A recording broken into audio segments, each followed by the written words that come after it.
Բարև Ֆակտոր TV հյուրը միասնության թևեր քաղաքական նախաձեռնության ղեկավար Արման Թաթոյանն է, ողջույն պարոն Թաթոյան։ Ձեր ասուլիսում ասացիք, որ վարչապետի թեկնածու եք առաջադրվելու 26-ի ընտրությունում եւ չունեք նախկին նախագահների կամ այս իշխանության քաղաքական աջակցությունը, բայց օրինակ ԿՊԱ-ականները ձեզ կապում են Սերժ Սարգսյանի հետ, ասում են նրա օրոք փոխնախարար եք արդարադատության, ի վերջո Սերժ Սարգսյանի ղեկավարած Հանրապետական կուսակցությունն է ձեզ ընտրել օմբուդսմեն, իդեպ ես հիշեցնեմ նաև Նիկոլ Փաշինյանի քվեով, հա, ո՞նց եք պատրաստվում ապացուցել, որ որևէ մեկի գանձը չեք։ Նախ ես ապացուցելու որևէ բան չունեմ։ Տեսեք, ինչ է անում ԿՊ-ն։ Մեծ գումարներ են ծախսում, մեծ ներդրումներ են անում, որ ինչ անեն, ինչ որ մեկին բերեն նախկինացնեն, պիտակ կպցնեն որևէ մեկին։ Ակնհայտ է, որ դա նրանց իմ հետ կապված նրանց չի հաջողվելու, որովհետև ես երբևէ չեմ եղել Հանրապետական կուսակցության անդամ, ես երբևէ չեմ եղել, չեմ աշխատել Սերժ Սարգսյանի հրամանով, այսինքն նշանակված չեմ եղել, ես երբևէ չեմ աշխատել Հանրապետության որևէ ղեկավարի հրամանի ներքո, այսպես ասած։ Իմ աշխատանքն այն ժամանակ եղել է մասնագիտական, իսկ փոխնախարարի պաշտոնն այդ ժամանակ մասնագիտական էր։ Քաղաքական 18 թվականից հետո դարձեցին քաղաքական, ոչ։ Իմ պաշտոնն այդ ժամանակ եղել է մասնագիտական եւ ես կատարել եմ բացառապես մասնագիտական աշխատանք։ Հիմա տեսեք նաեւ ինչն է։ Ինչու են սա անում։ Որովհետեւ Նիկոլ Փաշինյանը եւ ԿՊ-ն այլ օրակարգ չունեն իրենց հարցերն առաջ տանելու։ Նրանց օրակարգը հիմնված է 3 հիմնարար հարցերի վրա։ Նախկին նախագահներ, Ռուսաստան կամ ռուսներ եւ եկեղեցու հետ կապված հարցեր։ Հիմա եկեք իմ հետ կապված ինչու են այսպիսի ագրեսիվ քաղաքականություն տանում։ Ակնհայտ է, որ վախ կա նրանց մոտ, որովհետեւ ասենք ինչ են գալու ասեն։ Ասելու են ընտրություններ եմ կեղծել, ասելու են թալանել են երկիրը, ասելու են գործարաններ ենք սեփականաշորել, դրոններ չեն գնել, ինչ են ասելու ինձ։ Հետո մի հատ գնան ասեն։ Սերժ Սարգսյանի իշխանություն։ Այսօր Նիկոլ Փաշինյանի երկու փոխվարչապետերը, նախարարներ, падգամավորներ, բոլորը գալիս են նախորդ կառավարություններից։ Իսկ իմ պարագայում ամենը եղել է մարդկանց աչքի առաջ։ Որևէ բանից խուսափելու բան չունեմ, եւ տեսեք այս կեղտոտ համակարգը ինչ է անում։ Ասենց անընդհատ ստիպում է մարդուն, որպեսի այս պիտակավորումների հաշվին, որպեսի չերևա ընդհանրապես բովանդակային խոսքը։ Իսկ ինչ եւ ես ունեմ մաքուր կենսագրություն, որևէ մի անգամ ոչ մի առիթ ոչ էլ կամ ոչ մի առիթ չեմ ունեցել առհասարակ անհարմար զգալու իմ կենսագրության համար, հպարտ եմ ամեն մի րոպեի, ամեն մի վայրկյանի համար, որովհետև դրանք ինքս եմ կերտել, ես արդեն ասել եմ նաև դա։ Իսկ ինչ վերաբերում է եւ որևէ մեկից կախված երբեք չեմ եղել, սրանք փաստեր են, եւ եթե ԿՊ-ն ու Նիկոլ Փաշինյանը ունենային փաստեր, դրանք կարծում եմ հրապարակած կլինեին, որովհետև ընդհանրապես դրանք չկան։ Ընտրվելու հետ կապված օմբուդսմենի պաշտոնը մարդու իրավունքների այն պաշտպանն է, որ ընտրվել է ամենաշատ ձայներով, կոնսոլիդացված, նաև ընդդիմության կողմից։ Դա է ինձ հնարավորություն տվել նաև լինել անկախ եւ կախված չլինել միայն այդ օրվա իշխանությունից եւ սա գործով ապացուցել եմ, ոչ այդպիսի բան չկա, հետագայում այդպիսի բան չկա, որովհետեւ հիմա գիտեք դուք ինձ հիմա հանգի հանդարտ տարակ ասենք այն թվականները։ Նախ այս հարցն էլ պատասխանեմ ու անցնենք առաջ, որովհետեւ ավելի այսպես ԿՊ-ի ու Նիկոլ Փաշինյանի օրակարգի մեջ որպեսզի մենք չմնանք։ Ավելին ասեմ ձեզ, ես հրապարակել եմ զեկույց այն ժամանակ, որը լավագույններից է եղել եւ օգնել եմ այլ մարդկանց պաշտպանել իրենց իրավունքները։ Ես մի բան էլ ասեմ։ Ես երբ մարդու իրավունքների պաշտպանն էի, իմ զեկույցներով հստակ գրել եմ, որ այն ժամանակվա ընտրությունների խախտումները այնքան էին, որ մարդկանց դրա արդյունքում ձևավորված մարմինների նկատմամբ վստահություն չէին շնչում։ Սա իմ զեկույցում է եղել եւ սա այս մասին խոսել եմ ազգային ժողովում։ Այդ մասին, այդ մարդը, այս հարցը տամ կներեք, որ ընդհատեցի, ես չեմ սիրում ընդհատել, բայց մեկ պետք է, հա։ Սերժ Սարգսյանը լեգիտիմ նախագահ եղել, թե չէ, 10 տարի։ Դուք այնքան ընդհանրական հարց եք տալի։ Ես մի բան պետք է ասեմ, նախկին նախագահները, մի րոպե, նախկին նախագահները այսօր սնուցում են Նիկոլ Փաշինյանի իշխանությունը։ Պաշտոնաթող 3 նախագահները այսօր սնուցում են Նիկոլ Փաշինյանի իշխանությունը, Նիկոլ Փաշինյանը սնվում է նրանցից։ Նրա օրակարգ չունի, նա ընդհանրապես ինչ է անում։ Նրա ԿՊ-ն ու Նիկոլ Փաշինյանը նստած սպասում են, թե ինչ է անելու նախկին նախագահներից որևէ մեկը կամ նրան թիմի անդամներից որևէ մեկը, որպեսզի դրա հիման վրա օրակարգ ձևավորեն, անուններ կպցնեն եւ այլն, ու անգամ եթե նաեւ կա լավ բաներ են, չէ, առաջարկում, բայց դա էլի չի գործում, որովհետեւ մեր այնքան խնդիրները նաեւ հաշվի առնելով դրա հիման վրա գեներացնում են անընդհատ ատելություն։ Իսկ նրա լեգիտիմ նախագահ եղել, ընտրակեղծիքներով է ընտրվել, թե Սերժ Սարգսյան կոնկրետ այ ջրբաժան է, չէ, ասում եք ես նրա թիմից չեմ։ Հիմա եթե դուք կարծում եք, որ պետք է մեր հանրապետության հիմքերը բոլորը, մենք ասենք, բոլոր նախագահները ոչ լեգիտիմ են եղել, նախագահների օրոք ես այդ լիազորությունները չեմ ունեցել, ոչ էլ եղել եմ այդ ժամանակ, որպեսզի գնահատականներ տամ, որպեսզի դա ոչ, դուք հիմա ինձ այն ժամանակվա ընդդիմությունը ասում էր ապօրինի են նրանք ընտրվել, կաշառքներով եւ այլն։ Ես ինքս ասում եմ, որ եղել են խախտումներ, այո, եղել են խնդիրներ, ես որպես մարդու իրավունքների պաշտպան այդ մասին խոսել եմ։ Իմ ոչ աշխատանքը, ոչ ներգրավվածությունը հնարավորություն չի տալիս այդպիսի գնահատականներ եւ դրանք անպատասխանատու քննարկումներ են։ Ես ասում եմ հետեւյալը. լեգիտիմությունը կասկածի տակ չի դրել նրանց, ճիշտ հասկացա։ Եղել են խախտումներ, բայց լեգիտիմությունը կասկածելի չի։ Տալիս մարդու, որին վերաբերելի չեն այդ հարցերը։ Չէ, որպես քաղաքական գործիչ դուք համարում եք նրանց քաղաքական գործիչը պետք է պատասխանատու լինի ամեն խոսքի համար։ Ես հստակ ասում եմ, որ այն ժամանակ այո խախտումներ եղել են եւ դրանք ես արձանագրել եմ իմ զեկույցներում եւ ավելին ասեմ ձեզ այդ խախտումները մարդու իրավունքների կոպիտ խախտումները ես անգամ արձանագրել եմ մարտի 1-ի այն ժամանակվա մարդու իրավունքների պաշտպանի զեկույցում եւ այլն, այսինքն ցանկացած ժամանակահատված երբ ես աշխատել եմ օբյեկտիվորեն մշտապես խնդիրներ նշել եմ։ Հիմա գանք այս իշխանության։ Գրեք, բայց ՀԿ-ն էլ է ասում է, հա, գիտեք ինչ, խախտումներ եղել են։ Պարոն Աշոտյան վերջերս մեր հյուրն էր ասում է, ովքեր էին ՀԿ-ի համար փող բաժանում, բան, ասում է դե արչի ծառայություն են մատուցել, բայց գիտենք, չէ, ովքեր են բաժանում, մեծամասնական տարբեր падգամավորներ իրենց ընտրատեղամասերում։ Հիմա ձեր կարծիքով եղել են խախտումները այն ծավալի, որ կասկածի տակ դնել այդ իշխանությունների լեգիտիմությունը։ ՀԿ դիտորդների հետ եք Չէ, ես ուզում եմ ձեր քաղաքական դիրքորոշումը։ Հա, իմ քաղաքական դիրքորոշումը շատ հստակ է։ Նախկին նախագահների ժամանակաշրջանի խնդիրները Նիկոլ Փաշինյանը հստակ օգտագործում է հիմա իր օրակարգը ձևավորելու համար։ Նախկին նախագահների ժամանակաշրջանի խնդիրները օգնում են, որպեսզի Նիկոլ Փաշինյանը սնուցվի ավելի ուժեղանա։ Ես հասկացա, դուք նրանց լեգիտիմություն կասկածի տակ չեք դնում։ Ոչ, մի րոպե, դուք սխալ հարց եք տալիս։ Ռոբերտ, ինձ դնում եք թե չեք դնում, այո թե չէ, պարոն։ Ձեր հարցը տեղին չէ եւ դուք ինձանից չեք եկելու անպատասխանատու բառեր, մի րոպե, դրանք անպատասխանատու մարդու բառեր են, պրովոկացիաներ անեք, այդպիսի բառեր փոկեք։ Ես ձեզ եւս մեկ անգամ ասում եմ կան եղել են այո խնդիրներ եղել են եղել են դրական զարգացումներ նախկին նախագահների օրոք այո եղել են դրական զարգացումներ բայց այդ դրական զարգացումներով հանդերձ մենք ունեցել ենք խնդիրներ որովհետև պատահական չէր 2018 թիվը եղավ ինչու 2018 թիվը եղավ որովհետև կուտակվել էին բազմաթիվ հարցեր եղավ 2018-ը որովհետև մարդիկ չեն կարողանում իշխանություն ընտրել սեփական թե որովհետև թալան կար սոցիալական անարդարություն 2018 թիվը եղավ բոլորս էլ գիտենք բոլորս էլ ապրում ենք մեր երկրում եւ բոլորս էլ գիտենք նաեւ հստակ հասկանում ենք պատճառները այո որովհետև կուտակված խնդիրներ կային եւ դրանք ոչ թե մեկ նախագահի ժամանակաշրջանի կուտակված խնդիրներ էին այլ դրանք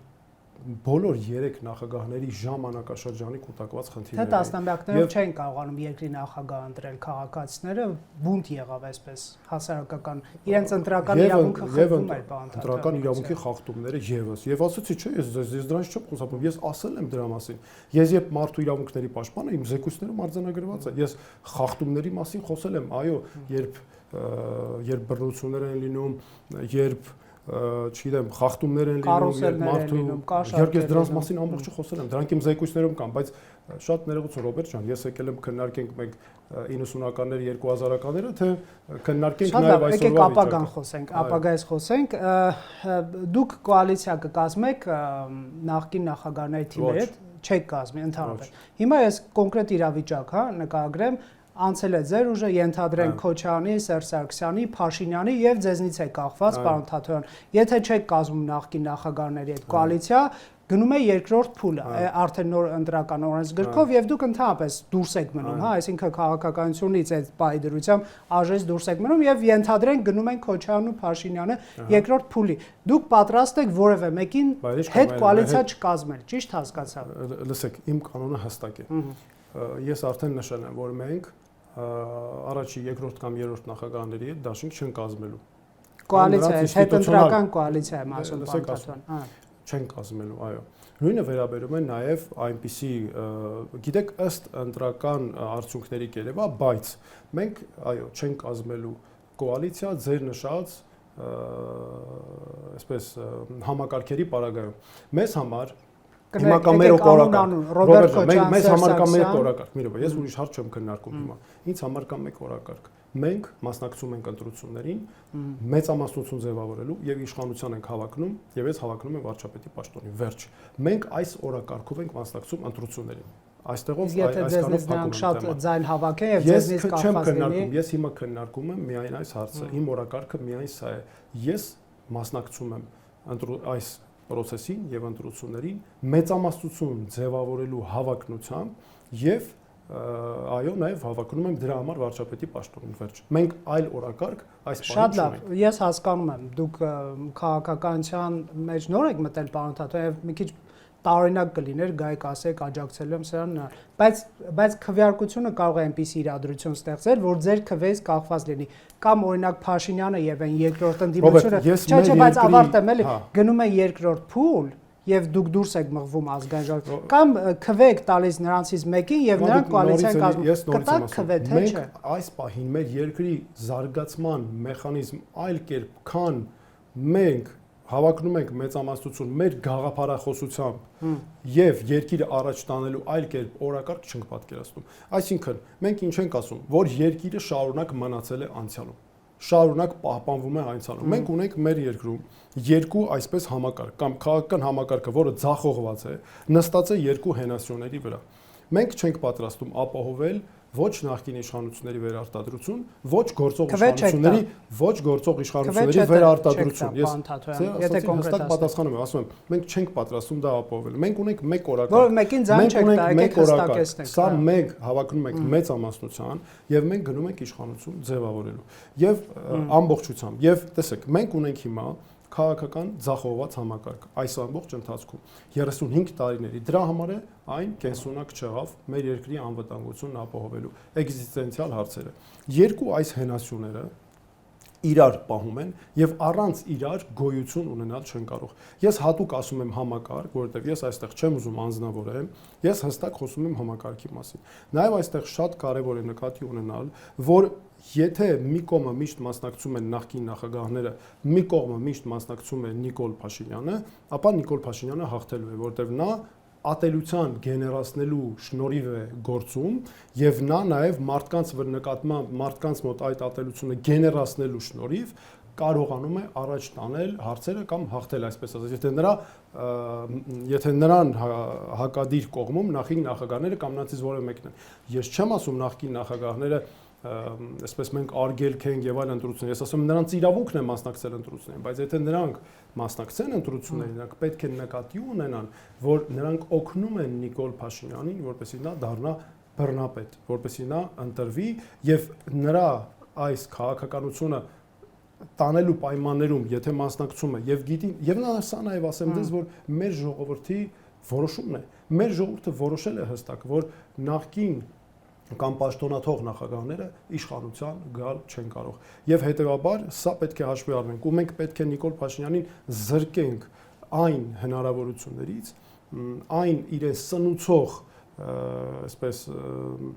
վամպիրի պես ինչպես ասացի որ նա սնվում է այդ աղբյուրներից որոնք նրան ապահովում են եւ այդ դեպքում շատ ներողություն նորից էլի հարց եմ տալիս շատ օրակարգը ամբողջությամբ նրա ասելիքը ամբողջությամբ վերանում է որովհետեւ նրանք այսօր կամ այդ իմ ասած 3 հենասյուների շուրջ են խոսում եւ ամբողջը ողողել են վիրավորանքներով ու սպառնալիքներով տեսեք այսօր ինչ է կատարվում մենք այդում իմ ասուլիսից հետո չէ ամբողջ համացանցը ողողված է դրանով եւ դրա համար այս ձախողված համակարգը պետք է ամբողջությամբ փակել այս edge-ը 3 նախագահներ պլյուս Նիկոլ Փաշինյան պետք է փակել ամբողջությամբ եւ 0-ից սկսել քաղաքական համակարգի ձևավորում մեր երկրում սա շատ հստակ է եւ մենք հավակնում ենք այդ համակարգի ձևավորումը կնայեք 26-ի ընտրություններում ձեր նշանաբանը այսպես պայմանական ասած լինելու է որ կոալիցիա չեք կազմելու ոչ նախկիններին ոչ ներկաների հետ ոչ միայն կոալիցիա չեք կազմելու ձեր падգամավորները ձայն չեն տալու ոչ նախկին նախագահների վարչապետի ոչ ներկա նշանաբանը չէ մենք նորից եմ ասում մենք հավակնում ենք իշխանություն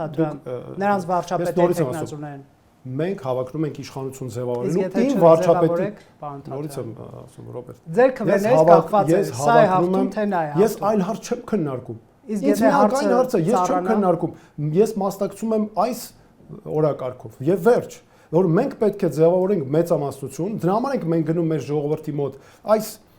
օրակարգով, այս խնդրանքով, նաև նշելով, որ ինչ ենք մենք պատկերացնում եւ ցույց ենք տալիս,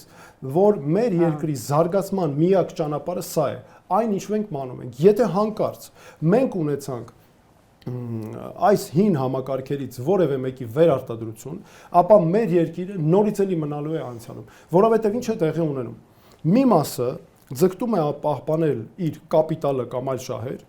մյուս մասը պահպանել իշխանություն։ Այս երկուսը իրար շահերի կարիքը ունեն եւ այստեղ իրար լրացնում, օգնում են, ուզես թե չուզես, որտեվ համակարգն է այդպեսին։ Այդ դրա պատճառով է, որ մենք մնացել ենք անցյալում, այսքան անվտանգության համակարգեր թողած, ինչ է կատարվում, իրար մեջ շատ ներողություն գզվրտոց է տեղի ունենում, իրար մեջ անընդհատ պատերազմներ են տեղի ունենում ու տպավորություն է օրինակ Արցախի հետ կապված, որ այդ Արցախի կոնֆլիկտը կամ այս ամբողջ կոնֆլիկտը եղել է իրականում հայերի մեջ։ Եվ ոչ թե ասենք օրինակ Ադրբեջանի հետ։ Մեր անվտանգության մարտահրավերները թողած, տեսեք ինչ են քննարկում դրա համար, եթե հանկարծ այս համակարգերը վերարտադրվեն,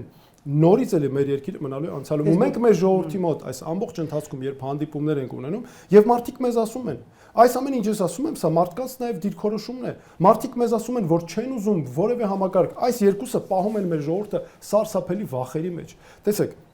մի կողմից վախեր է, որ նախկինները կվերադառնան, իսկ Նիկոլ Փաշինյանն էլ վախացնում է նրանով, որ Ադրբեջանը այս կանի, այն կանի։ Այսինքն ստացվում է մեր ժողովրդին այսօր սարսափելի վախերի մեջ են պահում։ Դրա համար էլ ես ասում եմ, եւ Նիկոլ Փաշինյանը նաեւ այդպես է հենց վախեր է վաճառում մարդկանց։ Իսկ մենք ասում ենք երկրի հզորացման ու հույսի ու հավատի համար մեզ ձայներ տվեք, որովհետեւ մենք պատրաստվում ենք երկիրը առաջ տանել, այլ ոչ թե երկիրը պահել նորից անցյալում ու գործեր անել նրա համար, որ ոչ թե ուղղակի ինքնանպատակ ապացուցել, որ մենք ավելի լավն ենք, քան նախկինները, կամ նախկինները ավելի լավն են, քան նրանք էլ ապացուցեն ավելի լավն են, քան մենք, այլ հստակ երկիրը առաջ գնա, որ որևէ մեկը կաշկանդվածություն չունենա։ Շատ լավ, գիտեք ինչու է այս հարցը մի քանի անգամ տալիս եմ, էլի, որովհետև ձեր ընտրողները ամեն դեպքում պետք է որ իմանան, պարոն Թաթոյան, ձեզ ընտրելու պարագայում, եթե դուք մեծամասնություն չեք կազմում, ի վերջո ում օգտին է ծառայելու ձեր падգամավորները, քվեները, եթե դուք կոնկրետացնեք հենց հիմա այստեղ ասեք, որ ոչ նախկին նախագահների թիմերին, ոչ ներկա իշխանության թիմերին, Ռոբերտ, ես այսքան ասում եմ, ասում եմ նախկին համակարգերի կտակ, նրանց պաշտոն, նրան վարչապետին ձայն կտակ, օրինակ։ Սամվել Կարապետյանը չի կարող հավակնել վարչապետի պաշտոնը։ Չէ, նրա քաղաքական ուժի թիմի նորից եմ ասում, մենք հավակնում ենք իմ ղեկավարությամբ, նորից եմ ասում, մենք հավակնում ենք, Ռոբերտ, մենք հավակնում ենք։ Հիմա տեխնացու էլ չկա, մենք ո՞նց կարող ենք այդ հարցերը։ Ես ասում եմ հստակին պատասխանը, մենք հավակնում ենք մեծամասնություն ձևավորելու եւ ես հավակնում եմ վարչապետի պաշտոնին։ Դրանով փակաթեման։ Իշխան Սաղաթելյանն ասում է նիկոլական խոսույթ եք դուք ձևակերպում, երբ որ խոսում եք, որ պետք է, այսպես ասենք, նախկինների ներկաների միջև ընտրություն չկատարել, նա ցավում էր, որ դուք քաղաքականություն մտակ նիկոլական խոսույթով եւ դա հաջողության ճանապարհ չի։ Նիկոլական խոսույթ, ինչու եք օգտագործում, պարոն Թաթոյան։ Գիտեք, շատ ծիծաղալի է այդպեսի նման որակումներով ինձ մասի խոսելը կամ ինձ հետ։ Այն նիկոլական խոսույթը կամ վիճակը, ինչպես ասում են, կամ առասարակ այս երկիրը, այս համակարգը, այս սրա մեջ, այս փակ համակարգի մեջ պահելու հենց գլխավոր պատճառներից կամ գլխավոր ապացույցներից մեկը այն է, որ միջև հիմա Նիկոլ Փաշինյանը իշխանության է։ Եվ Նիկոլ Փաշինյանի նաև որ միջև հիմա Նիկոլ Փաշինյանը կարողանում է խոսել խաղաղությունից ու դեռ մնում է իշխանության, սա ես համարում եմ այսօրվա արկա խորհրդարանը որ կլինի, ինչպես Տիտղոսային են ասում կամ ոնց ուզում եք կոչեք, ընդդիմության ձախողումը, սխալները, արգասիքը, որ Նիկոլ Փաշինյանը մնացել է իշխանության եւ կարողանում է դեռ խոսել խաղաղությունից։ Բայց նա մի քանի փորձ արել է, իսկ մենք առաջ ենք հաշվում, մենք առաջ ենք, տեսեք, փորձերը ինչ կապ ուներ, մենք խոսում ենք արդյունքի մասին։ Ես չեմ եկել հիմա քննարկել փորձերը, դրանց յուրաքանչյուրը եւ ուզում դուրս ասեմ ձեզ, իմ խոսքը, երբ ես խոսում եմ նախկին կամ պաշտոնաթող նախագահների մասին, չի վերաբերում նրանց համակարգերում արկա մարդկանց, այն համակարգերը որ կան, որովհետեւ ես ասեմ ձեզ այնտեղ նաև մասնագետներ կան, արժանապատիվ մարդիկ կան, դրանց չի վերաբերում։ Ես խոսում եմ համակարգային, որ Նիկոլ Փաշինյանի իշխանությունը այդ համակարգերից է ուժը, համակարգային հարցերից է ուժը ստանում եւ ստանում հասկանում այդքանը։ Ես հստակ ասում եմ մեր օրակարգը ինչպիսին է, լուծումը ես ինչպես եմ պատկերացնում, երկիրը այս վիճակից դուրս բերելու միակ տարբերակը սա է։ Եվ նորից էլի ուզում եմ ասել, ընտրությունների մասնակցելը, այո, պաշտոնաթող նախագահների իրավունքն է, առասարակ յուրաքանչյուրի իրավունքն է, բայց եթե նրանք որոշեն մասնակցել կամ նրանցից որևէ մեկը ընտրություններին, ապա պետք է նկատի ունենալ, որ դրանով օգնում են Փաշինյանին։ Եվ եթե հատուկ իմ ասուլիսի ընթացքում նաև ընտրեցի բառերը եւ ասեցի, որ նկատի ունեմ հատուկ մտածված ձևով, որպեսզի ուղերձս ճիշտ ընկալվի, որ եթե նրանք ուզում են, որ Նիկոլ Փաշինյանը պարտվի, ապա չպետք է մասնակցեն 2016 թվականի 26 թվականի ընտրություններին, որովհետև այն ընդդիմությունը, որը գիտի, որ չի գալու իշխանության, խոսքը նախկին կոնկրետ նախագահների մասին է, հենց նրանց անձերի մասին, այսինքն համակարգային իմաստով, որպես ինստիտուտներ, որ նրանք եթե գիտեն, որ չեն գալու իշխանության, իսկ սրա հարցը հստակ տվել է մեր ժողովուրդը, ապա նրանք իշխանության ձեռքին դառնում են գործիք։ Եվ ինձ համար ռեժիմի մաս են դառնում։ Եվ ինձ համար քաղաքական ինչ վատ է լինես։ Տեսեք ինչն է լավը, ասենք Նիկոլ Փաշինյանի թիվ 2 Նիկոլ Փաշինյանի մոտ ընդդիմություն լինել, ինչն է հարցը։ Չէ, քաղաքական ռեսուրս է։ Շահը, տեսեք, այս ընտրությունները, Ռոբերտ, սովորական ընտրություններ չեն լինելու։ Սրանք մեր երկրի ապագայի ընտրություններ են։ Սրանք մեր երկրի մեզ համար անվտանգության լրջագույն սպառնալիքների ներքո արկա ընտրություններ են, երբ որ մեզ պատուհասած այս լրջագույն խնդիրները մենք պետք է լուծենք։ Եվ այս ընտրությունները պետք է լինեն այդպիսի ընտրություններ, եւ մենք պետք է գործենք միավորված։ Ու քանի դեռ նախկին նախագահները այս համակարգը կա, նաեւ չի լինելու ընդդիմության միավորում։ Իսկ ես նաեւ հատուկ ասել եմ մի քանի անգամ, որ եթե մենք չենք ունենում այս համակարգը, այսինքն պաշտոնաթող նախագահների մասնակցությունը բացառում ենք, այդ դեպքում է միայն հնարավոր իրական միավորված ընդդիմություն ունենալ։ Ու հատուկ նաև ասացի, որ Նիկոլ Փաշինյանն ու ՔՊ-ն իրականում մեր ժողովրդի վստահությունը չեն վայելում։ Մեր ժողովուրդը իրականում հավաքական մեր ժողովուրդը չի կապում նրանց հետ ապագայի հույսեր։ Եվ տեսեք ինչ է նաև ստացվում։ Մի կարևոր նաև հանգամանք ընդգծեմ։ Երբ նախկին նախագահները մասնակցում են եւ Նիկոլ Փաշինյանը մասնակցում է։ Նիկոլ Փաշինյանը անընդհատ ինչու են այսպես խոսում, չէ՞, մենք քաղաքացիների, այսքան քաղաքացիների վստահություն ունենք եւ այլն։ Նրանք ոչ միայն ստանում են իրենց աջակիցների ձայները, այլ նաեւ այն մարդկանց ձայները, ովքեր չեն ուզում, որ նախկին նախագահները գան իշխանության, եւ գնում գնացող ինչպես որ 21-ին եղավ։ Ձայն են տալիս նաեւ Նիկոլ Փաշինյանին։ Այդ տեսեք, ստացվում է, որ նա այսօրվա այս լեգիտիմությունը, որ այսքան խոսում են, իրականում ոչ միայն լեգիտիմություն չունի, որ ամբողջ կառավարության ծրագիրը ձախողել է, որևէ բան չի իրականացրել, այլ չունի նրա պատճառով, որ իրականում նրան ձայն տվածները նրա ծրագրի համար քվեարկած մարդիկ չեն։ Դուք միակ գործիչը չեք, որ պահանջել եք նախկին նախագահների հեռացում քաղաքական դաշտից կամ ընդհանրապես 26-ի ընտրություններին չմասնակցել եւ նրանց թիմից գիտեք ինչ հակադարձում է գալիս, որ սա նմանվում է, պատկերացրեք, աշխարհի առաջնությունն է ֆուտբոլի եւ չգիտեմ, Հայաստանի վրա բերեմ, որ այլ երկրներ չմեղադրեն, հա, մասնակցում է մի հրաշքով հայտնվել է 32 թիմերի մեջ եւ որպեսզի դառնա չեմպիոն, պահանջում է, որ Բրազիլիան հրաժարվի, Ֆրանսիան հրաժարվի, Արգենտինան հրաժարվի, եթե բոլորը հրաժարվեն, պարզ է Հայաստանը ֆուտբոլի չեմպիոն կդառնա։ Ձեր կամ մյուս այլ գործիչների արածը նույն բանը չի, միգուցե քաշային կատեգորիայում նախկին նախագահներ եւ էլ ավելի այսպես ընտրազանգվածը մեծ է, դուք ուզում եք վերցնել նրանց ընտրազանգվածը։ Տեսեք, այստեղ Ռոբերտ, ֆուտբոլի հետ, ինչ որ աստեղային խաղերի հետ, դրա հետ համատվելու ժամանակը չէ։ Մենք այսօր բոլորովին այլ վիճակում ենք գտնվում։ Մենք ամենաօրհասական մեծագույն խնդիրները ունենք։ Ադրբեջանի նախագահը հայտարարում է, ասում է, այստեղ Հայաստան գոյություն չի ունեցել։ Գիտությունների ակադեմիային հանձնարարում է, ասում է, բան, մի հատ կոնցեպցիա մշակեք վերեք, որ այդտեղ,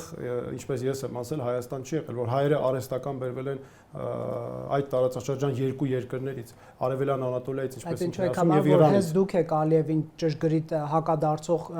վարչապետի տեխնացիան, որ Ռոբերտ Քոչարյանը օրինակ, նորից եմ ես ասում, որովհետև մեր ժողովուրդը հստակ պատասխանել է այդ հարցին, որ նախկին նախագահներից որևէ մեկը չի կարող գալ իշխանության։ Սա է խնդիրը, որովհետև նորից էլի գնում ենք այդ նույն տեղը, եւ որովհետև եթե նրանց, նորից եմ ասում, նրանք եթե որոշեն մասնակցել ընտրություններին, ապա դրանով միայն օգնում են Նիկոլ Փաշինյանին եւ նրան տալիս են վերարտադրվելու շանսեր ու հույսեր։ Դրա համար ես հատուկ նշեցի, որ մենք ճիշտ չենք համարում, որ այս համակարգը ընդհանրապես վերարտադրվի, լինի նախկին, լինի Նիկոլ Փաշինյան, որևէ մեկի հետ, այդ թվում այդ ինչպես դուք ասում եք, կոալիցիա կազմել, ոչ, պատասխանը շատ հստակ է, ոչ, որովհետև այդ դեպքում հակառակ դեպքում սա իմ սկզբունքներին հակադրվում է, նշանակում է մենք ելի նորից այս նախկին համակարգերը բերում ենք առաջ։ Իսկ մենք պետք է մեր երկիրը այնպիսի վիճակում է, որ մենք պետք է այս ամենը քաղաքական համակարգի զարգացումը սկսենք զրոյից։ Եվ այո, մենք հավակնում ենք նրան, որ մենք կարող ենք զարգացնել մեր քաղաքական համակարգը նոր հիմքերի վրա դրված, հաշվի առնելով նաև արևմտյան երկրների, մասնավորապես Ամերիկայի Միացյալ Նահանգների փորձը այս համակարգի հետ կապ։ Մենք թրիփից անպայման կխոսենք նաև խաղաղության համաձայնագրի շուրջ ձեր տեսակետից, բայց ընդդիմության թվից ասում են, բա ուր եք, պարոն Թաթոյան, մենք 2020 թվից սկսած տարբեր քաղաքական պայքարներ ենք իրականացրել այս իշխանության դեմ։ Այո, ձախողել ենք, ընդունում ենք, որ ձախողել ենք, մի 7-8 անգամ շատ կարևոր դեպքերում դուրս ենք եկել փողոցներ եւ պայքարել ենք։ Դուք չկայիք, մի անգամ երևացիք Բագրատ arczepiskopos-ի այսպես ցույցերի ժամանակ, այդպիսի կադր ես տեսել եմ մասնակցություն։ Տեսեք, եւ այս որ լիակատար պատասխան եկել եւ այն ժամանակ կային շշուկներ, որ ձեր պայմանն այն է, որ դուք պետք է վարչապետի տեխնացուն լինեք, արդյոք այդպես է, պարոն Սաղաթելյանն ասում էր, որ այո, քննարկվել է նման հարց։ Դուք պայման դրել եք, որ ես միայն վարչապետի տեխնացուի կարգավիճակով օրինակ բեմ դուրս կգա։ Տեսեք, դուք այնքան շատ հարց մի անգամից խառնվեց իրար։ Նայեք, նախ հստակ ուզում եմ նշել, նախ ուր էիք, այսպես ընդդիմադիր պայքարների ժամանակ, այսպես ասեմ։ Չէ, դուք ուրիշ հարցեր տվեցիք, հիմա եկեք լրիվ փոխեցիք։ Նորից եմ ասում, ինձ, եթե դուք ձեր վերջին հարցից սկսեմ, տեսեք, ինձ մշտապես այո, ես ասացի, ես ասել եմ այդ մասին այլ հրապարակային, գրեթե միշտ առաջարկվել է լինել վարչապետի տեխնացու, բայց ես չեմ համաձայնվել, որևէ այդ բոլոր դեպքերում էլ չեմ համաձայնվել, որովհետև կան խորքային պատճառներ, այս հարցը խաղաղ ու բարդ չի։ Կան խորքային պատճառներ, անհրաժեշտ է հասկանալ մեր ժողովրդի կողմից ինչպես է դա անցալվելու, ստացվելու է թե ոչ, պատասխանատվություն կա։ Ես իմ ամեն քայլի համար պատասխանատու եմ։ Եվ բնականաբար այս հարցը ես շատ կարևոր էր ինձ համար, որ նաև ինքնուրույն պայքար, ինքնուրույն process սկսեմ։ Դե պարզա որ եթե չեմ ներգրավել, ուրեմն չի եղել նման բան։ Եվ ասեմ ձեզ, որովհետև նաև ինձ համար շատ կարևոր էր, որպեսզի ես ինքնուրույն սկսեմ այս process-ը ինքնուրույն իրականացնեմ, որտեղ ինձ համար հստակ է մեր թիմակիցների հետ միասին, որը հիմա մենք սկսել ենք մեր թիմով, որ մենք ինքներս ենք մշակել զրոյից այն քայլերը, որ պետք է իրականացնենք, խորքային ուսումնասիրություններ ենք արել, մասնագիտական գիտահեն նաև ուսումնասիրություններ, պրակտիկ ուսումնասիրություններ, շատ մեր ժողովրդի հետ ենք շփվում։ Ես բազմաթիվ մարզային այցեր ենք իրականացնում, գյուղեր, քաղաքներ եւ այլն, եւ դրա հիման վրա բնականաբար մշակել ենք այն ճանապարհը, որով հիմա անցնում ենք։ Իսկ ուր եք ընդդիմադիր պայքարների ժամանակ։ Նորից ասացի ես ձեզ։ Ասենք 22 թվի դիմադրության շարժում կամ ավելի վաղ։ Նորից ասացի ես ձեզ, որովհետև այն ժամանակ ես չեմ տեսել նպատակահարմար։ Չեք ուզեցել որպես վարչապետի տեխնացու ներկանալ, բայց փողոցում կանգնած չեք ամեն դեպքում։ Որովհետև ես չեմ համարել, Արցախի նշաձողի կարգավիճակի նշաձող։ Ամեն մի հարցի հետ կապված անհրաժեշտ է հասկանալ խորքային պատճառները։ Ի վերջո ինչու՞մ է։ Հիմա պատահական չի, չէ, ես որ եկել եմ եզրահանգման, որ իրականում մեր ժողովուրդը ինչ պատասխանել է հստակ հարցին, որ ինքը չի ուզում, որպեսի նախկին նախագահները վերադառնան իշխանության,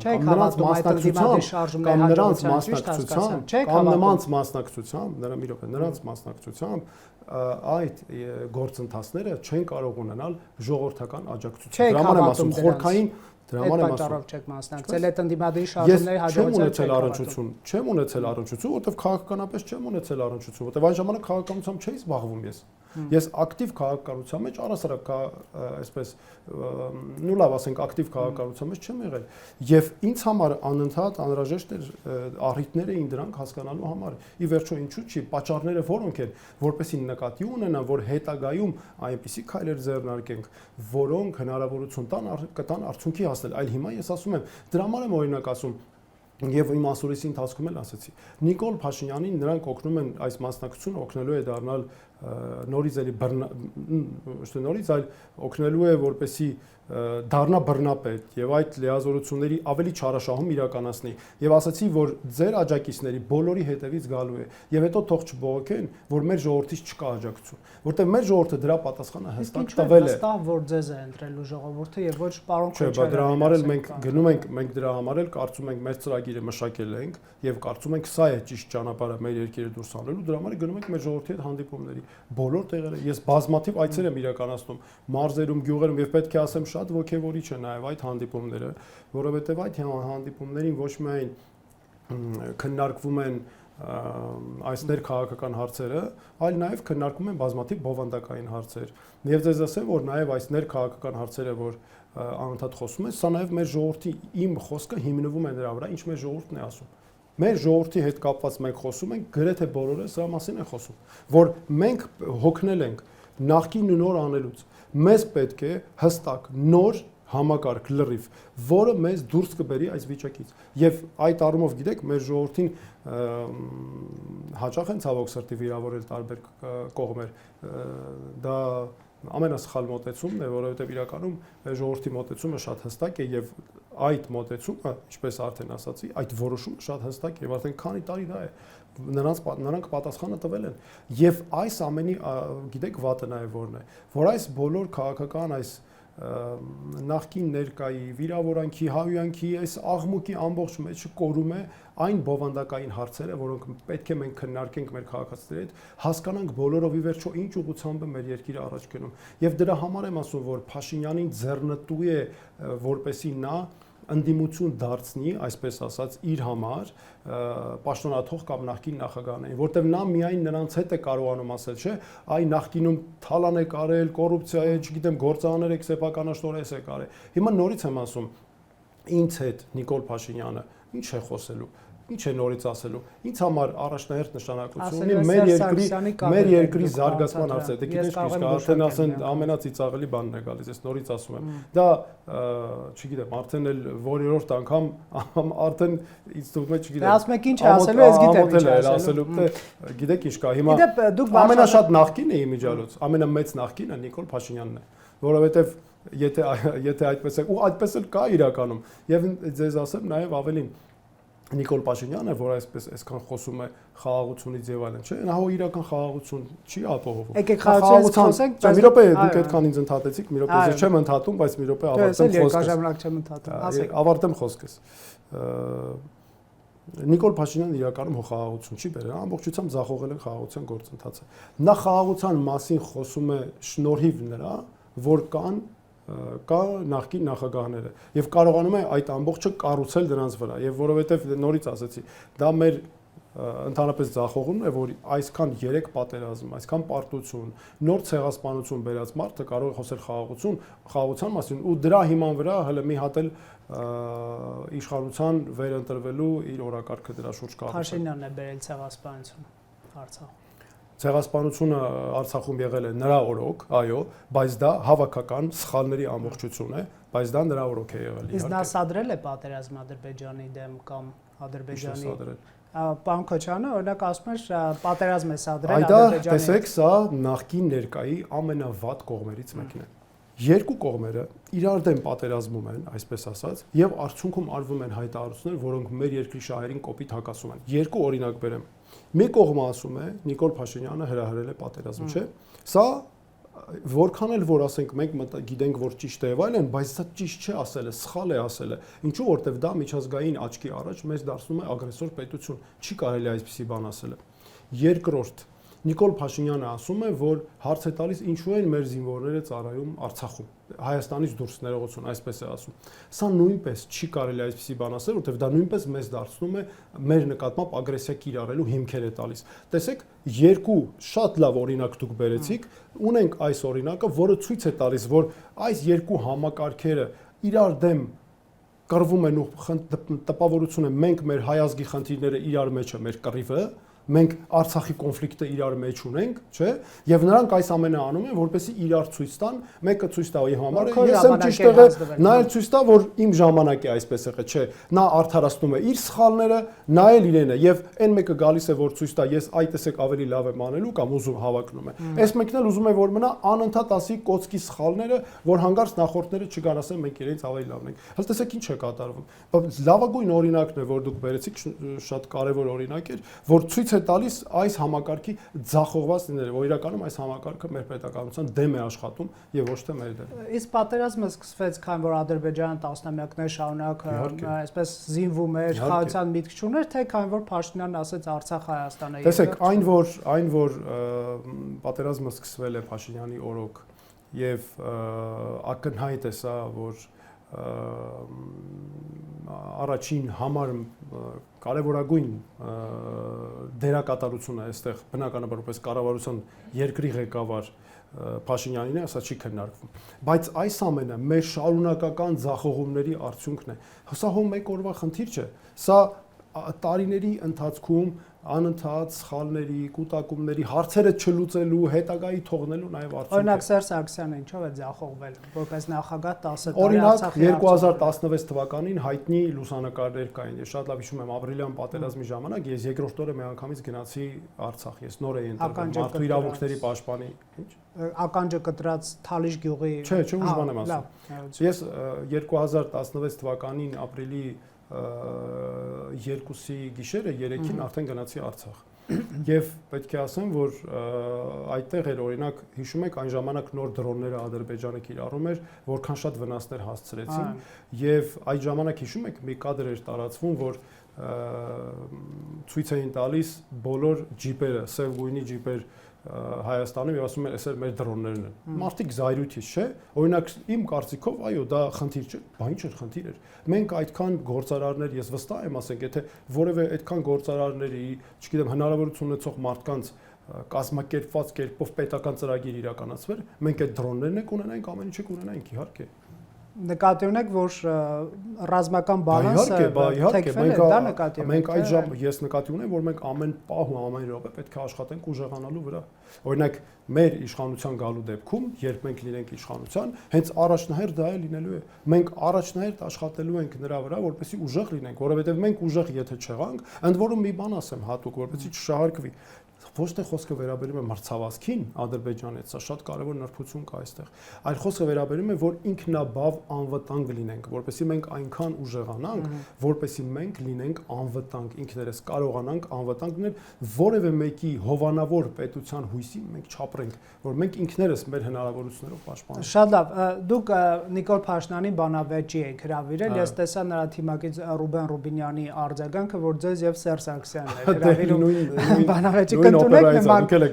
Բանավեճի առաջարկը կամ պարոն Ռուբինյանի հետ կուզեք բանավեճել։ Չգիտեմ Սերժ Սարգսյանը ես հրավիրել եմ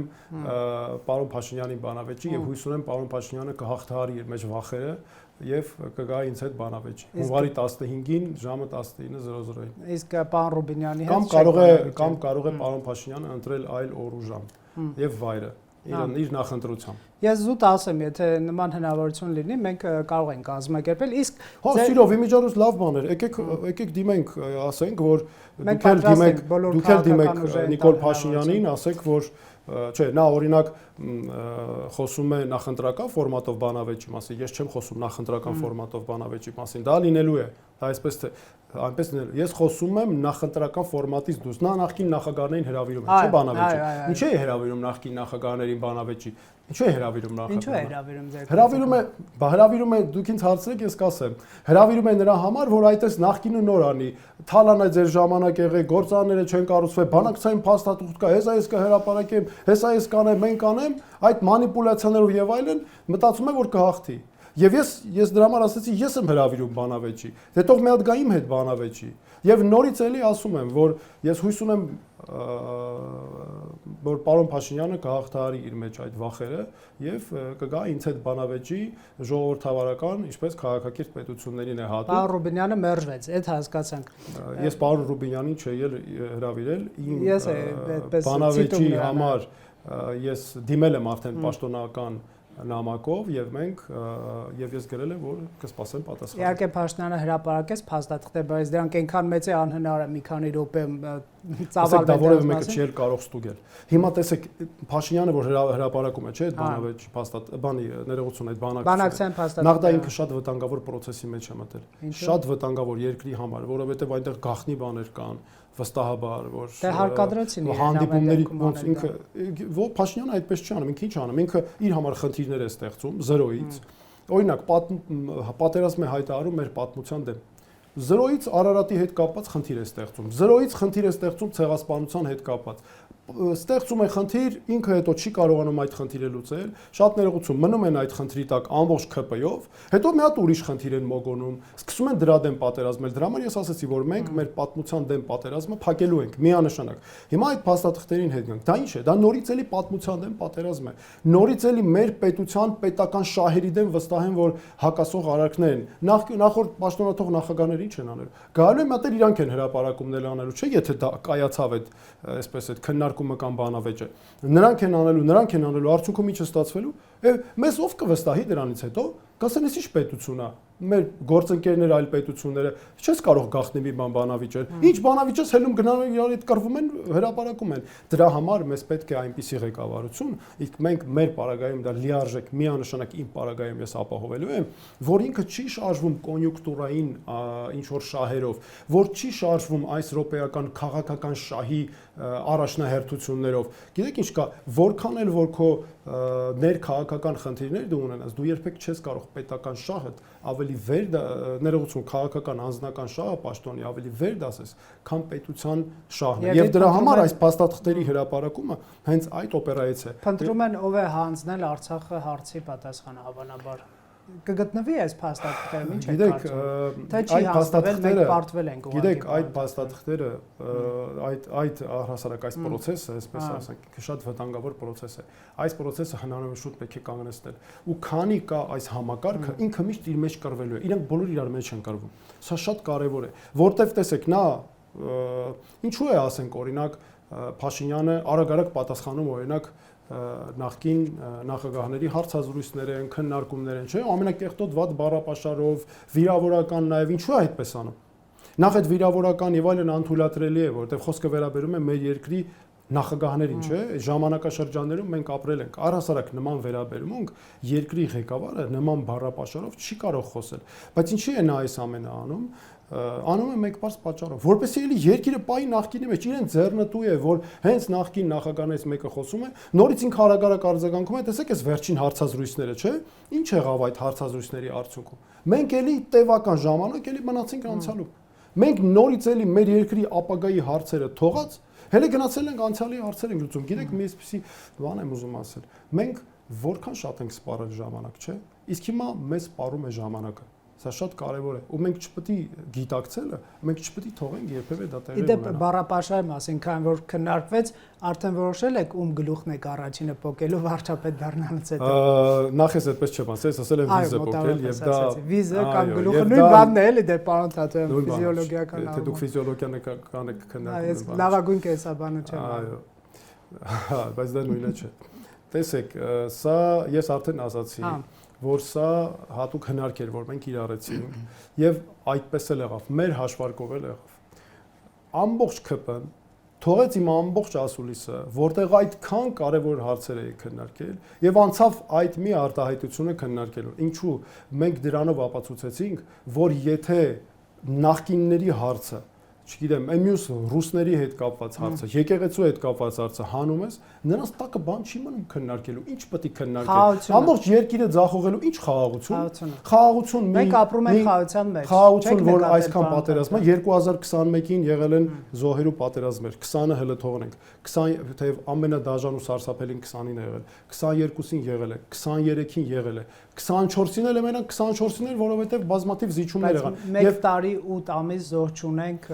Ադրբեջանի կրակի։ Ինչ լավ բան եք ասում։ 2020 թվականի 44 օրյա պատերազմից առաջ մի հատ կհիշեք ինչ էր ասում Նիկոլ Փաշինյանը։ Նույն բաները չէր ասում, որ այսպիսի խաղաղություն, այսպիսի բացառիկ դեպք մենք չենք ունեցել։ Աստված մի արածցե, բայց ինձ մոտ հաճախ դեժավյու է, որ նույն բանը ասվում էր այն ժամանակ, նույն կերպ, նույն սկզբունքով, նույն բառերով։ Եվ գիտեք ինչ, իշխանություն, որ ամեն տարի գրեթե ունեցել է իրար հետևից ամեն տարի, ընդ որում իրենց պաշտոնավարման 2.5 տարվանից 2.5-րդ տարվանից սկսած ունեցել ենք ամենադաժան պատերազմները, դրանից հետո նվաստացումներ, Ադրբեջանը մեզ շարունակ նվաստացնող գործողություններ անում ու չի դադարելու, նա չի կանգնելու, գիտեք ադրբեջանական իշխանությունը լավ իմացող մարդը, իսկ մենք շատ մանրամասն ուսումնասիրում ենք դրանց քաղաքականությունը, հստակ գիտի, որ Ադրբեջանին խաղաղություն այս պայմանագիր կամ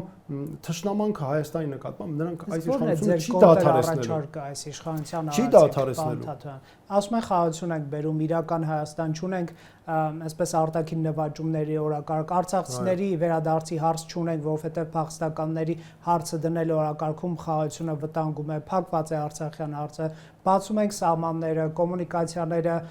դելիմիտացիա եւ Թրամփի ուղին սահմաններ են բացում։ Հələ եկեք նայենք Թրամփի ուղին եկեք, թեև ես ուզում եի արցախցիներին, դուք այնքան շատ անդրադարձաք հարցերի։ Դրանք իրենց թեզերն են։ Մենք կարող ենք գոնե առնվազն երկուսը հիմա բացել։ Եկեք քննարկենք օրինակ կոմունիկացիաների հարցը։ Այսօր կոմունիկացիաների հարցի քննարկում է տեղ ունենում, թե Ադրբեջանը էլինորից շարունակում է նվաստացած պահել ու թրիփը, որը իմ համար հենց խաղաղության փաստաթուղթը թրիփն է, ամբողջությամբ ջախջախվում է ամերիկյան միջնորդության կարևորությունը, հզորությունը, ամբողջությամբ ջախջախվում է, որովհետև թրիփը ինչ է նշանակում, չէ, կոմունիկացիաների բացում, ազատ առևտուր, տարածաշրջանը շնչում է, Ադրբեջանի նախագահը ինչ է անում։ Այդ փաստաթուղթերը ստորագրելու նույնն ասում է Հայաստանը պետք է փոխի սահմանադրությունը։ Արևմտյան Ադրբեջան համայնքի նոր ծրագիր է հանձնարարում եւ գիտականորեն որպեսի հիմնավորեն։ Դրանից հետո շարունակում է մեր գերիների դատավարություններով գեներացնում է էլի ատելություն ու թշնամանք։ Գնում է 10 օր հետո Ադրբեջան ասում է Հայաստանը այս հայ հասարակությունը հիվանդ է։ Ասում է ամբողջ Հայաստանը ադրբեջանական հողերեն չի եղել այդպեսի։ Այս պայմաններում որևէ մեկը կարող է կոմունիկացիաների բացում պատկերացնել, բայց դրա համար պետք է գործընկերների ճիշտ աշխատել։ Ամերիկայի Միացյալ Նահանգների նման հզորագույն միջնորդությունը ո՞նց կարելի է տապալել, մսխել այս, թույլ տալ, որ Ադրբեջանը մսխի։ Բայց գործընկերներն են, պետք է անպայման մանրամասն ասվի ինչ է կատարվում, չէ՞, ազնիվ ձևով, եւ ոչ թե օգնենք կոծկի ադրբեջանական խախտումներից էլ մաքրեն մեզ։ Սա ինչ է կատարվում։ Տեսեք հələ ինչ ամենաբարձր մակարդակի մեր պետական շահերի դեմ ուղղված արարքներ են կատարում Նիկոլ Փաշինյանն ու ՔՊ-ն։ Արցախցիների վերադարձի հարցը ո՞նց են ուզում փակեն, իբր համեմատում են արևմտյան այսպես կոչված ադրբեջանցիների վերադարձի հետ, ուզում են փակեն։ Հələ տեսեք, մերը ամբողջությամբ հումանիտար հարց է։ Միջազգայինորեն հաստատված ՄԱԿ-ի Արդարադատության միջազգային դատարանի գոյություն ունեցող ակտով 2023 թվականի, ՄԱԿ-ի հոկտեմբերի 2023 թվականի հատուկ հայտարարությամբ Մարդու իրավունքների խորհրդի, որին միացել է նաև Հայաստանը եւ անվտանգության խորհրդի անդամ պետություններ ՄԱԿ-ի, նաեւ անգամ Հայաստանն էլ դիմել է ՄԱԿ-ի արդարադատության միջազգային դատարան։ Այս միջազգայինորեն երաշխավորված իրավունքը ուզում են փակեն հումանիտար, բերում են Ադրբեջանի պետական զավթողական ծրագիրը, նպաստում են, որ հումանիտարիզացնի, այսինքն ավելի մարդասիրական դարձնի, ադրբեջանցիների վերադարձի թեմա սարքի եւ բերեն հավասարության նշան դնեն, ասեն դե դու մի ասեք, որ նա էլ չասի։ Նախ նա այսպես թե այնպես արևմտյան Ադրբեջանի հարցը շարունակելու է եւ չի կանգնելու եւ այդպես էլ կա, եւ բացի այդ չի կարելի սա դիտարկել հենց մարդկանց վերադարձի տեսանկյունից։ Սա պետական քաղաքականություն է, կազմակերպված պետական Հայաստանի զավթման պետական ծրագիր է, որը նպատակ ունի ամբողջությամբ փոխել Հայաստանի դեմոգրաֆիան, ժողովրդագրությունը։ Վերադարձի հարցը դնում եք զուտ, որ միայն գործիք որպես Ադրբեջանին ճնշելու իր ցեղասպան գործողությունները պատժելու եւ հետևանքներն առերեսելու, զուտ սա որպես գործիք է, թե դուք իրոք վստահ եք, որ վերադարձի հնարավոր է։ Բայց դա իրական մարդու գոյություն ունեցող իրավունք է, չէ՞, բայց գործնական իրավունք է, որովհետեւ կներեք, ինչու եմ այս հարցը տալիս, Ադրբեջան կարող է ասել այսօր էլ վերադարձեք, իմ սահմանադրությամբ ապրեք, կարող է թույլ էլ տամ հայերեն անցնեք դասագրքերով բովանդակությունը ես կգրեմ, կգնաք իմ բանակում կծառայեք, դեմքով դեպի Հայաստան, եկեք ապրեք, ձեզ բան չեմ ասում։ Իսկ ձեր ասածը ինչով է այն մասին, որ սա չի լինելու բան։ Հետևանքը պատճառը ի՞նչն էր, որ արցախցիները եկան Հայաստան, բռնի տեղահանվեցին ու եկան։ Բռնի տեղահանումներ, չէ՞։ Ինչի պատճառով եկան։ Ադրբեջանի տարիների ատելության ու թշնամանքի քաղաքականությունը, սպավոր մարդկանց 2023 թվականին, որ հարձակումները տեղ ունեցան քաղաքացիական բնակավայրերի վրա եւ այլն։ Ակնհայտ է, որ մենք ունենք գործ ունենք մարդու իրավունքի հետ, սա գոյություն ունեցող բայց իրավունք գործնական միջազգայինորեն ճանաչված շատ ներողություն, եթե մենք անընդհատ մեր բոլոր իրավունքները զիջում ենք, սա միջազգայինորեն ճանաչված իրավունք է, Ռոբերտ։ Մենք ինչպես եթե մենք զիջում ենք մեր միջազգայինորեն ճանաչված իրավունքները, միշտ կարող ենք ասել, ուրեմն գործնականորեն անհնար է, բա ղեկավարը երկրի ինչի համար է։ Որտի պայքար ես քո իրավունքների համար։ Եթե ունես դիմացած երկիր, որ ասում ես քեզ ամեն օր ոչնչացնելու եմ, ասում է դուք հիվանդ եք հասարակություն, դուք ապրելու սկի չեք էլ այդքան արժանի էլ չեք, չունեք այդ ձեր ինքնություն չունեք, այդ երկիրը մերն է եղել։ Ես շատ ներողություն, բայց այդպես պետության հետ ո՞նց պետք է, այդ ինչ երկրի ղեկավարը որ չի պայքարում երկրի իրավունքների համար։ Տեսեք ինչ է համարը գրված, հայցերի հետ քաշումը։ Հայցերի հետ քաշումը դուք պատկերացնում եք, ես որ հիմա իմ աչքի առաջ են ադրբեջանցիների կողմից դաժանաբար սպանված 2022 թվականին Անուշ Ապերյանի մարմինը, նրա ընտանիքը, ես նրանց տուն գնացել եմ։ Ես չեմ պատկերացնում, ես երկրի ղեկավար, որ դու կարող ես նման բան ստորագրել, հետո դու ո՞նց ես բա այդ մարդկանց աչքերի առաջ նայելու։ Երբ դաժանաբար սպանել էին երեխաներից մեկ անգամ տանից փախել էր, որ այդ չէր դիմացել։ Հայցերն էլ են, չէ՞, հետ քաշում Հայաստանի դեմ։ Դուք էս լուրջ եք ասում։ Հայաստանի դեմ հայցերը շատ ներողություն, Ադրբեջանը գիտի որ պարտվելու է մեր բոլոր հայցերից, որտեղ մենք շատ ուժեղ ենք։ Այո, որ մենք Ադրբեջանը վստահ է, ինքը լավ գիտի Ադրբեջանը, որ այստեղ լրջագույն խնդիրներ է ինքը ունենալու, այո, եւ դա օգնելու է մեր դիվանագիտական քաղաքականությանը, բայց այդտեղ ոչ միայն հայցերից հետ քաշելն է։ Ես ոչ մի հայցի հետ չեմ քաշ, սա հատուկ ուզում եմ նշել, նման բան տեղի չի ունենալու։ Ավելին ասեմ ձեզ, ես իմ երկրի ղեկավար լինելու դեպքում միջև վերջ գնալու ենք այն մարդու հետևից, ով իմ քաղաքացու, իմ հայրենակցի իրավունքները ոտնահարելու է, հասնելու համար արդարադատության։ Իսկ ինչ վերաբերում այդ հայցերին, տեսեք այնտեղ նաև ինչ է գրված։ Ոչ միայն հայցերն է, ասում է վարույթներ, վեճեր, գանգատներ, պահանջներ, բազմաթիվ բաներ են նշված եւ մի հատ էլ ասում է որ պարտավորվում են այլևս չներկայացնել ու չներգրավել նման գործընթացների ու դա դառնում է թշնամական գործունեություն։ Եթե հանկարծ նման բան արեք, պատկերացնում եք իրավապաշտպան աշխատանքը որակվում է որպես թշնամական։ Իսկ ինչ է անում Ադրբեջանը, այս կեղծ գերիների դատավարությունով, ես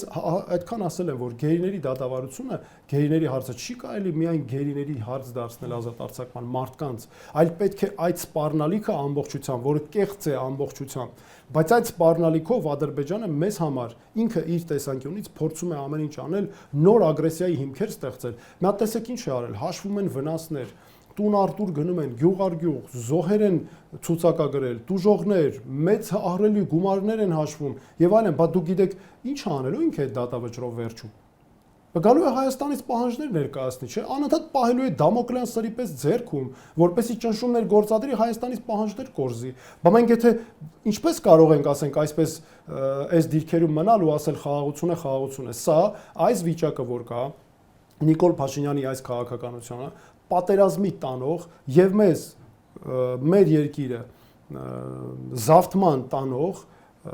որ զավթման ենթարկելու կամ օկուպացիայի տանող ամենակարճ ճանապարհն է, որ այսօր Նիկոլ Փաշինյանի իշխանությունը տանում է, շարունակ թույլատնելով, զիջելով, տալով այնինչ Ադրբեջանն ուզում է եւ շարունակ թույլ տալով, որ նրանք նվաստացնեն մեզ։ Պարոն Թաթոյան, շնորհակալ եմ, ես վստահ եմ ընտրություններին նախընթաց մենք էլի հնարավորություն կունենանք ձեզ հետ ձեր թիմի այլ ներկայացուցիչների հետ խոսել, շնորհակալություն Factor TV գալու համար, հյուրընկալել էինք Արման Թաթոյանին։